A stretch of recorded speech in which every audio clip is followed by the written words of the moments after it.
नमस्कार साथियों, मैं आपका साथी अनिल गुर्जर। साथियों, आज इस वीडियो में हम देखेंगे कि जो हमारे यूडाइस हैं, यूडाइस जो है हमारा इस वर्ष का दो भागों में डिवाइडेड आया था। एक में प्रोफाइल एंड फैसिलिटीज़ और दूसरा जो था वह शिक्षक वाला फॉर्मेट था। साथियों, जैसा कि हमने प्रोफाइल एंड फैकल्टी वाला जो सुविधाओं वाला ऑप्शन था उसमें जितने बिंदु थे उनको भर दिए हैं या बहुत सारे साथियों के भरने के बाकी हैं, लेकिन हम देख रहे थे कि जो टीचर वाला ऑप्शन था वह अभी ब्लॉक आ रहा था, उसमें उनको सुधारने की सुविधाएं नहीं दी थी। लेकिन आज जो है शिक्षकों के संबंध में भी जो जानकारी हमें अपडेट करनी है उसके ऑप्शन ओपन हो चुके हैं। तो हम देखेंगे आज इस वीडियो में कि किस प्रकार से शिक्षक की जो बिंदुवार जानकारी है उसको हम अपने मोबाइल से या आप जैसे भी यूडाइस फॉर्म भरते हैं मोबाइल से भी आप आसानी से कर सकते हो। उसे किस प्रकार से कंप्लीट हमारी जानकारी हम भर सकते हैं, इस वीडियो के माध्यम से पूरा हम समझने का प्रयास करेंगे। साथियों, आप वीडियो को एक बार पूरा अवश्य देखें ताकि आप भी अपना यूडाइस फॉर्म पूरा अपने हाथों से अपने मोबाइल से कंप्लीट कर पाएँ। तो अब हम चलते हैं वीडियो की। तो ये मेरे मोबाइल की मेन स्क्रीन है, इसके क्रोम ब्राउज़र में हम जाएंगे। तो क्रोम ब्राउज़र में जाने के बाद उसका जो सर्च बार है ऊपर, वहाँ पर हम लिख देंगे यूडाइस। जैसे यहाँ पर हम टाइप कर देते हैं तो यहाँ यूडाइस प्लस लिखा हुआ आ रहा है, उस पर हम टिक कर देते हैं। थोड़ी देर सर्च होने के बाद में जो ऊपर लिंक प्राप्त हो रही है यूडाइस की उसको हम टिक कर लेते हैं। तो जैसे ही हम उसको टिक करेंगे तो हमारे पास यूडाइस में इस प्रकार से पेज आ जाएगा। इसको हम कर लेते हैं पहले डेस्कटॉप साइट पर। तो जैसे ही हमने डेस्कटॉप साइट पर किया तो इस प्रकार से हमारे सामने एक पेज ओपन हो चुका है। उसमें हमें यहाँ पर देखना है, लिखा आ रहा है कि प्रोफाइल और सुविधाएं। ये जो था हमारी स्कूल की जो प्रोफाइल है, जो सुविधाएं हैं, जैसे कि स्कूल की बिल्डिंग्स वगैरह, शौचालय और मीडियम, इन आदि तमाम जानकारियों से ये फॉर्मेट ओपन हुआ था। अब हम चलते हैं शिक्षक की ओर कि शिक्षक की जानकारी हम कैसे यूडाइस में कंप्लीट करेंगे या जो पुराने शिक्षक हमारे हैं उनको कैसे हटाएंगे और जो नए शिक्षक आए हैं उनको कैसे ऐड करेंगे। तो अब हम चलते हैं शिक्षक मॉड्यूल वाला जो दूसरा ऑप्शन आप देख रहे हैं उस पर टिक कर देते हैं। तो जैसे ही हमने शिक्षक मॉड्यूल वाला ऑप्शन टिक किया तो हमारे पास यहाँ पर लॉगिन का ऑप्शन आ चुका है। साथियों, इसमें दोनों बार आपको अलग अलग तरीके से लॉगिन होना पड़ेगा। एक तो आपको जो प्रोफाइल एंड सुविधाएं वाला ऑप्शन जो है उसमें भी लॉगिन अलग से होना पड़ेगा और शिक्षक मॉड्यूल वाला जब ऑप्शन आप भरेंगे तो उसमें भी आपको अलग से लॉगिन होना पड़ेगा। तो इसमें ऊपर जो है आप अपनी यूनिक आईडी, जो स्कूल का डाइस कोड है वो इसकी आईडी है, तो आप यहाँ पर यूज़र आईडी में स्कूल का डाइस कोड डालेंगे। पासवर्ड आपको प्राप्त हो चुके होंगे। तो साथियों, मैंने जो स्कूल वाला, जो फैसिलिटी वाला, फैकल्टी वाला जो वीडियो बनाया था उसमें बताया है कि हम कैसे हमारे मोबाइल से ही जो पासवर्ड है उसको रीसेट कर सकते हैं, हमारे मोबाइल पर कैसे पासवर्ड मंगा सकते हैं। तो आप वो वाला वीडियो देखें, उसमें पासवर्ड रीसेट करने की, फॉरवर्ड करने की प्रक्रिया पूरी मैंने बताई है। तो अभी हम यहाँ पर हो जाते हैं हमारे यूज़र आईडी और पासवर्ड से लॉगिन। तो साथियों, यहाँ पर मैंने हमारा जो स्कूल डाइस कोड है वो पासवर्ड और कैप्चा कोड फिल कर दिए हैं। अब हम इस पर लॉगिन पर क्लिक कर देते हैं। तो लॉगिन पर क्लिक करने के बाद थोड़ी देर सर्च होने के बाद हमारे पास इस प्रकार से ऑप्शन ओपन हो जाएंगे। तो यहाँ आप देख रहे हैं लिखा हुआ आ रहा है कि डेटा भरने के लिए शिक्षक DCF फाइल यहाँ पर क्लिक करें, खोलने के लिए यहाँ क्लिक करें। उससे पहले हम जो ऊपर निर्देश दिए हैं उसको पढ़ लेते हैं कि कृपया इस मॉड्यूल में सभी मौजूदा शिक्षकों के विवरण को बहुत ही सावधानी से हमें सत्यापित करना है और जोड़ना है। बेहतर अभ्यास के लिए कृपया इस मॉड्यूल को पूरा करने के बाद लॉग आउट करें। तो साथियों, सबसे पहले हम यहाँ पर जो डेटा भरने के लिए शिक्षक DCF खोलने के लिए यहाँ क्लिक करें, इस पर क्लिक कर लेते हैं।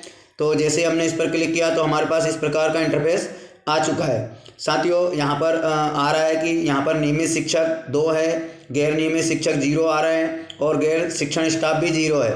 अब यहाँ हम विवरण देखने के लिए यहाँ पर क्लिक कर लेते हैं। तो जैसे ही हमने क्लिक किया तो संस्था में पदस्थ दोनों शिक्षकों का, यहाँ पर जो पदस्थ हैं उनकी जानकारी ओपन हो चुकी है। तो अब हम थोड़ा लेते हैं कि क्या क्या ऑप्शन आए हैं। तो इसमें 2 ऑप्शन आ रहे हैं साथियों। नए शिक्षकों को जोड़ने के लिए और अगर शिक्षकों को हटाना है तो यहाँ पर उसके सामने हटाने का ऑप्शन आया है। तो हटा तो हम शिक्षकों के यहाँ से सकते हैं, लेकिन नया शिक्षक अगर हम जोड़ना है तो ऊपर जो ग्रीन कलर में लिखा हुआ आ रहा है न्यू शिक्षक ऐड, नया शिक्षक जोड़ें, उस पर क्लिक करेंगे। लेकिन हम सबसे पहले देखते हैं कि जो शिक्षक हैं उनमें हमें किस प्रकार से जानकारी को अद्यतन करना है। तो साथियों, इसमें 3 प्रकार से जानकारियाँ ओपन हो रही है। एक सामान्य प्रोफाइल, नियुक्ति और शिक्षण, और अगला है प्रशिक्षण और अन्य। तो हम यहाँ पर्टिकुलर एक शिक्षक की जानकारी को देखते हैं। तो हम सामान्य प्रोफाइल पर क्लिक कर लेते हैं। तो साथियों, अब हम चलते हैं बिंदुवार। यहाँ पर जो है शिक्षक के बारे में जानकारी पहले से फिल आ रही है। तो उसमें सबसे पहले शिक्षक का नाम, उसका लिंग कैटेगरी लिंग आ रहा है, उसके बाद जन्म दिनांक, और उसके बाद राज्य, संघ राज्य शिक्षक यानी यूनिक आईडी उसकी, उसके बाद उसकी कैटेगरी। तो यहाँ पर कैटेगरी जो है साथियों गलत फिल है, तो कैटेगरी बदल देते हैं। उसके बाद शैक्षणिक योग्यता, यहाँ पर हम शैक्षणिक योग्यता जहाँ तक उन्होंने की है वो चुनेंगे। उसके बाद व्यावसायिक डिग्री, तो व्यावसायिक डिग्री में जो भी उन्होंने किया है MA, MCOM, MSc वो चुन लेंगे। उसके बाद उच्चतम व्यावसायिक डिग्री में जो DLED वाला ऊपर डिप्लोमा या सर्टिफिकेट इन बेसिक टीचर, इसको हम टिक कर लेंगे। मोबाइल नंबर चेक कर लेंगे, उसकी ईमेल आईडी चेक कर लेंगे। यहाँ पर आधार संख्या है, आधार संख्या को भर देंगे। उसके बाद साथियों अगले बिंदु में जो उसने कहाँ तक कौन कौन से विषय पढ़े हैं, तो उसको जैसे यहाँ पर गणित कहाँ तक पढ़ा है, तो इसमें माध्यमिक से ऊपर उच्च माध्यमिक।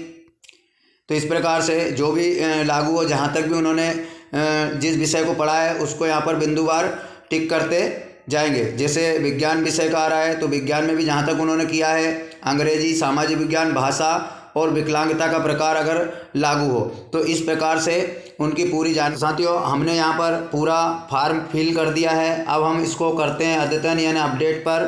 तो जैसे ही हम अपडेट पर क्लिक करेंगे तो यहाँ पर पूरी जानकारी शिक्षक की अपडेट हो जाएगी। अब उसके बाद हम आ गए हैं अगले पेज पर। तो इसमें देखते हैं कौन कौन से बिंदु है। तो एक तो नियुक्ति की प्रकृति यानी नियुक्ति का प्रकार, नियमित शिक्षक का प्रकार यहाँ पर खुल रहा है। प्रधान शिक्षक यानी टोटल जो शिक्षक हैं वो यहाँ पर ओपन हो रहे हैं। तो हमारा जो प्राथमिक शिक्षक है वो यहाँ पर सहायक अध्यापक के रूप में यहाँ पर लिया गया है, तो हम सहायक अध्यापक उस पर क्लिक करेंगे। उसके बाद में उसकी सेवा में जो नियुक्ति दिनांक है वो यहाँ पर ओपन हो रही है। अगर चेंज करना है तो चेंज भी हो सकती है अगर गलत आ रही है तो। उसके बाद वर्तमान विद्यालय में कार्यभार ग्रहण करने की दिनांक तिथि आ रही है। उसके बाद में यहाँ पर विद्यालय स्तर के लिए नियुक्ति यहाँ पर देखते हैं। तो जो प्राथमिक शिक्षक आ रहा है, कक्षाएं सिखाई गई, तो यहाँ केवल प्राथमिक कक्षाएं। उसके बाद विषय, तो प्राथमिक शिक्षक के लिए ऑल सब्जेक्ट होता है, और जो मैथ साइंस वाले हैं उनके लिए अलग अलग विषयवार यहाँ पर उनको चुनना होगा। उसके बाद पढ़ाया जाने वाला मुख्य विषय, तो यहाँ पर भी ऑल सब्जेक्ट आ जाता है। क्या शिक्षक इस विद्यालय से प्रतिनियुक्ति पर है, तो यहाँ पर ब्लॉक या क्लस्टर में जहाँ पर भी प्रतिनियुक्ति पर गया है वो यहाँ पर लिख सकते हैं, लेकिन हम जो प्राथमिक शिक्षक है वो प्रतिनियुक्ति पर नहीं है तो यहाँ नहीं कर देंगे। क्या शिक्षक दूसरे स्कूल में अतिथि या संविदा के रूप में पढ़ा रहा है, तो हम यहाँ पर नहीं कर देंगे। इस प्रकार से यहाँ पे पूरा सेकंड नंबर का शिक्षक का फॉर्म भी पूरा कंप्लीट होने के बाद में हम उसको अद्यतन पर क्लिक कर देते हैं। और जैसे ही हम अद्यतन पर क्लिक करेंगे, अगर कोई हमारी जानकारी अधूरी रह जाती है तो यहाँ पर जो है लाल एरर आ जाता है। तो अब हम उसको जहाँ पर भी लाल एरर है उसको यहाँ पर बदल देंगे। अब हमने चेंज कर दिया है। अब देखते हैं हम इसको। तो जैसे ही हमने फिर से अद्यतन पर क्लिक किया तो यहाँ पर जानकारी उसकी सेव हो चुकी है। अब हम पहुँच चुके हैं और अगले भाग पर। इसमें देखते हैं कौन कौन से प्रश्न हैं। CWSN है क्या, नहीं है। शिक्षण में उपयोग किए गए, उपयोग के लिए कंप्यूटर में प्रशिक्षित है, तो अगर है तो हाँ करना है, नहीं तो नहीं करना है। तो जैसे मेरा फॉर्म है तो मैं PGDC है तो मैंने यहाँ पर कर दिया है। उसके बाद अगले बिंदु पर देखते हैं। अगला जो बिंदु था कि इनको किस प्रकार के प्रशिक्षण की और आवश्यकता है, तो मैं मेरी रुचि जो है जिसमें भी है उसमें हम देख देंगे। तो यहाँ पर IT कौशल पे मैं टिक कर देता हूँ। उसके बाद में गैर शैक्षणिक कार्यों पर बिताए गए कार्य, आपको अगर कहीं पर गैर शैक्षणिक कार्यों में लगाया गया है तो वो यहाँ पर आप डाल सकते हैं। पिछले शैक्षणिक वर्ष में प्राप्त सेवाकालीन प्रशिक्षण में, तो जहाँ जहाँ आपने जितने जितने प्रशिक्षण लिए हैं उन प्रशिक्षणों को यहाँ पर आपको डालना है। तो यहाँ पर बिंदुवार हमने जितने जितने दिन हमारे प्रशिक्षण हुए हैं वो यहाँ पर डाल दिया। अगला प्रश्न है भाषाएं जिनमें शिक्षक को कार्य साधक ज्ञान है, तो यहाँ पर सभी भाषाओं को जो है चुन सकते हैं। जैसे पहली भाषा हिंदी हो गई, दूसरी अंग्रेजी, तीसरी संस्कृत। उसके बाद जिसको जिस भाषा में ज्ञान होगा शिक्षक वहाँ पर भाषा का चयन कर सकता है। तो उसके बाद में अगला प्रश्न है, क्या विशेष आवश्यकता वाले बच्चों, तो जो लागू हो उसको आप करें, हाँ या नहीं में प्रश्नों को पढ़ते जाएं और अपने अनुसार हाँ या नहीं में जानकारी भर देना है। उसके बाद हम यहाँ पर जानकारी कर देते हैं अद्यतन। तो जैसे ही हमने अद्यतन पर क्लिक किया तो ये जानकारी में जैसे यहाँ पर एरर आ रहा है, तो लाल एरर आ चुका है। अब हम यहाँ पर इसको देखते हैं, हमने उसे चेंज कर दिया है और इसमें अद्यतन पर क्लिक किया है तो यहाँ पर हमारा फॉर्मेट जो है सेव हो चुका है। अब जब होम और सीधा हम होम पेज पर आ चुके हैं, तो आप देख रहे हैं कि जो मेरा था जानकारी वो अद्यतन हो चुकी है और यहाँ पर ग्रीन कलर में जानकारी आ चुकी है और जो शिक्षक में जानकारी आ रही वो एक ग्रीन कलर में आ चुकी है कि यहाँ पर एक शिक्षक की जानकारी जो है अपडेट की जा चुकी है। तो इस प्रकार साथियों आप भी सावधानी पूर्वक अपने विद्यालय में जो शिक्षक साथी मौजूद है उनका पूरा फॉर्मेट खोलकर बहुत ही आसानी से यहाँ पर उनसे जानकारी लेकर या उनसे भी भरवा सकते हैं। तो इस प्रकार से ये थी यूडाइस में शिक्षकों के संबंध में अपडेट होने वाली जानकारी के संबंध में एक वीडियो। तो साथियों आशा है आपको जानकारी अच्छी लगी होगी, तो प्लीज़ वीडियो को लाइक करें और अपने तमाम साथियों तक यह वीडियो शेयर अवश्य करें ताकि वह भी बहुत जल्द समय से अपने जानकारी को अद्यतन और सही कर पाएँ। तो साथियों मिलते हैं एक नई जानकारी के साथ अगले वीडियो में, तब तक के लिए